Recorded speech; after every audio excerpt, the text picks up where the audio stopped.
This lesson is on section 2.2, comparing and ordering integers.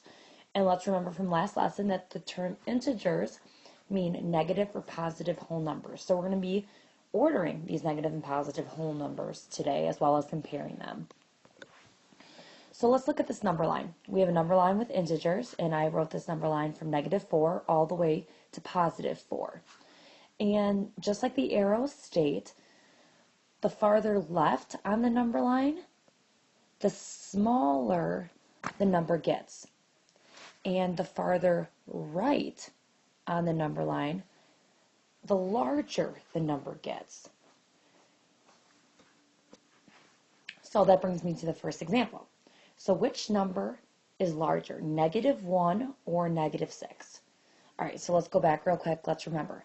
The farther to the left, it gets smaller. The farther to the right, it gets larger. So let's highlight with this number line and go ahead and just write any number line that you would like when solving for an example like this. And usually go out till about, -5 or +5, just so that you have enough numbers to compare. So I have the number -1, and I have the number -6. And if I notice, -6 is farther to the left than -1 is. So -1 is going to be larger than -6, because -6 is farther to the left than -1 is. -1 is closer to 0. That's just another way that says that -1 is larger than -6. My next example is to order these integers from least to greatest. So the best way to do this, kind of like I highlighted in the last example, is to draw a number line. So I'm going to draw a number line here. And then I have to make sure that all my numbers here fall on a number line. So I know I can always start in 0. And a lot of times I like to work my way up. So I can work my way up from 0 and I go 1, 2, 3, and then I'm going to work my way back down, and I'm going to go -1, -2, -3, -4, and I go one more, -5.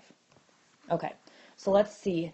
Let's look back. Now I'm going to circle the numbers that I have to order. So if I see I have to look at 2, I have to look at -3, I have to look at 0, and I have to look at -5. Okay, so now I have my numbers lined up. So I need to order them from least to greatest. And I know my smallest numbers are the ones that's farthest to the left. So I can easily just pull those numbers off in the number line. Okay, so my smallest number is going to be the one farthest to the left. So I know my smallest number is -5. And then I'm going to keep going, working my way back. Then the next number would be -3. And then it would be 0. And then it would be 2. So the easiest way to order numbers is write it on a number line, circle the numbers you have to order, and then make sure that you order them the correct way. And in this example, it was least to greatest. I have a lot of 6th graders that end up reading that problem as maybe greatest to least, to make sure that you're reading the problem correctly and writing it in the correct order. My last example is comparing integers, and it says which is larger, -8 or -9. And notice there's absolute values around -8 and -9. So I'm going to say that as which is larger, the absolute value of -8 or the absolute value of -9. Don't forget to say the absolute value sign. So I know absolute value means how far a number is away from 0. So I know that, okay, well, -8 is 8 away from 0.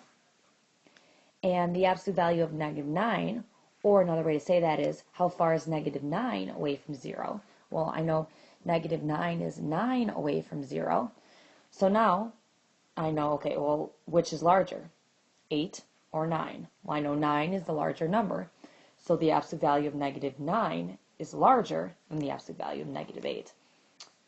And that brings me to the end of the lesson.